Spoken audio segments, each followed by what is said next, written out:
ان کے ذہن میں تھا اگر انہوں نے ہمارے ساتھ مفت فری میں اگر راضینامہ کیا ٹھیک ہے، اگر نہیں کیا تو پھر ان کو بھی مار دیں گے. تو ان کے پاس لوڈ تھے پستول، ہمیں تو نہیں پتہ نہیں تھا. السلام علیکم ناظرین، آپ کا میزبان وقار حیدر چوہان آپ کی خدمت میں حاضر ہے اور آپ دیکھ رہے ہیں پی کے نیوز ٹی وی. ناظرین، اس وقت ہم موجود ہیں پیمز ہاسپٹل کے اندر اور میرے ساتھ میر قادر صاحب موجود ہیں. یہ سینئر صحافی ہیں اور پریس کلب کے ممبر بھی ہیں. کل ایسا ہوا ہے کہ ان کے جو دو بیٹے ہیں ان کو جو ہے نا گولیاں ماری گئی ہیں، اور اس سے قبل ان کا بیٹا ایک جو ہے نا جس کو قتل کیا گیا تھا، اور وہی لوگ جو ہے نا وہ صلح کے لیے آئے اور اس صلح کے دوران ایک جرگہ چل رہا تھا. اس جرگے کے دوران جو ہے نا ان کے بیٹوں کو جو ہے نا وہ گولیاں مار دی گئی ہیں، اور رات کو ان کی بہت حالت خراب تھی. ایک کو ٹانگ میں گولیاں لگی ہیں کسی، اور دوسرے کو جو ہے نا پیٹ کے اندر لگی ہیں. لیکن ابھی کیا سچویشن ہے اور پولیس نے ان کے ساتھ کیا تعاون کیا ہے، ان سے بات کرتے ہیں. السلام علیکم جی. جی وعلیکم السلام جی، بہت شکریہ جی. اچھا یہ بتائیں کہ ابھی کیا کنڈیشن ہے اور یہ ہوا کہ کیا کیسے ہوا یہ معاملہ، ذرا یہ بتائیے گا. یہ سر ایسا ہوا کہ تقریباً آج سے کوئی 3 سال پہلے میرا ایک بیٹا جو ہے نا یہ پنڈی بوائے کے لڑکوں نے قتل کیا تھا، اور یہ چاہ رہے تھے کہ پرچہ کسی اور پہ کرانا چاہتے تھے جہاں پہ انہوں نے قبضہ وغیرہ کیا تھا. تو اس کے بعد اس کے ان گروپ کا جو لڑکا ہے جس کا نام حسنین علی ہے اور المعروف جڑانا خان ٹائگر اس کا نام ہے، وہ اس وقت اڈیالہ جیل میں ہے. تو یہ میرے پاس آئے ہیں. اس میں نصیر خان جو ہے اس نے مجھے کہا کہ جی میں کل رات کو جیل سے آیا ہوں، وہ آ کے کیس میں اندر تھا. تو میں آیا ہوں تو وہاں میں نے دیکھا ہمارا جو دوست ہے جو ہمارے گروپ کا ہمارا ساتھی ہے وہ بڑا پریشان ہے اور وہ بڑے گلے کر رہے ہیں ہم سے کہ جی آپ 3 سال ہو گئے ہم اندر ہیں اور آپ نے مجھے چھڑایا نہیں ہے. تو ہم آپ کے پاس آئیں، آپ اس طرح کریں، مہربانی کریں. 3 سال اس کو ہو گئے تو بس مہربانی کریں اس کو ہمیں لکھ کے دے دیں، عدالت میں جا کے بیان دے دیں کہ اس کو ہم باہر آ جائے. تو اس دوران پھر میرا چھوٹا بیٹا تھا، اس نے کہا یار بات سنو کہ آپ کا جو بندہ ہے وہ تو پھر بھی زندہ ہے.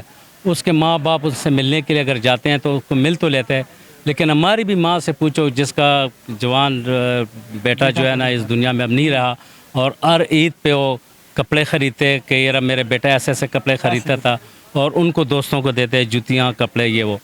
تو اس میں جناب وہ مشتمل ہو گیا اور ایک دم انہوں نے جناب پہلی انہوں نے پروگرام تھا ان کے سب کے پاس تیاری کر کے آئے ہوئے جی.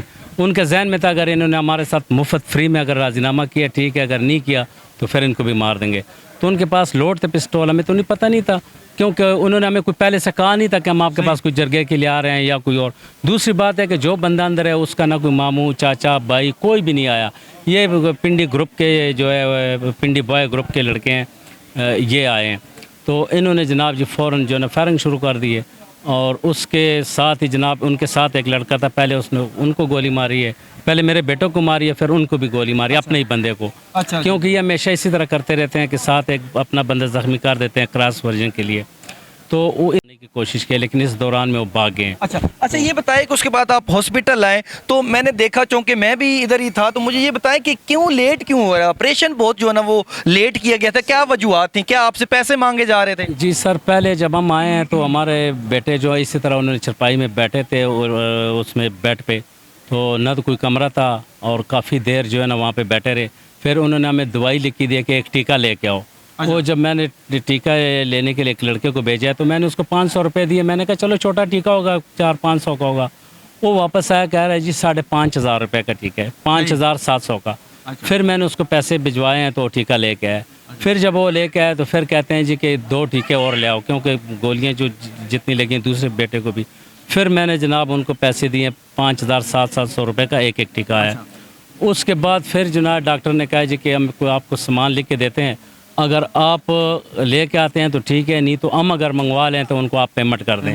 میں نے کہا چلو، میں پریشانی کی حالت میں تھا، میں نے کہا پتہ نہیں کہاں سے ملے گی، کیا مسئلہ ہوگا. یہاں پہ بھی کوئی ایسا اسٹور وغیرہ نہیں تھا. اچھا مجھے یہ بتائیں کہ لیٹ کی کیا وجوہات تھیں؟ مثال کے طور پہ انہوں نے جیسا کہ مجھے کچھ پتہ چلا کہ وہ پیسے کی ڈیمانڈ کر رہے ہیں، جتنے پیسے ہوں گے تو ہم شروع کریں گے آپریشن. انہوں نے یہی کہا نا کہ پیسے. پھر میں نے کہا جی دوائی کتنی کا آئے گی؟ کہتے ہیں 10-12 ہزار روپے کا آئے گی. میں نے کہا چلو منگوا لو، کیونکہ پہلے مجھے پتہ چلا کہ ایک ٹیکہ جو ہے نا 5,700 کا ہے. وہ جب لے کے آئے تو 24,000 روپے کا بل اس نے مجھے پکڑایا. اچھا مجھے یہ بتائیے گا کہ پولیس جو ہے وہ موقع پر بھی آئی تھی، تو وہ آپ کے ساتھ کوآپریٹ کر رہی ہے پولیس؟ جی اس ٹائم تک تو کوآپریٹ کر رہی ہے،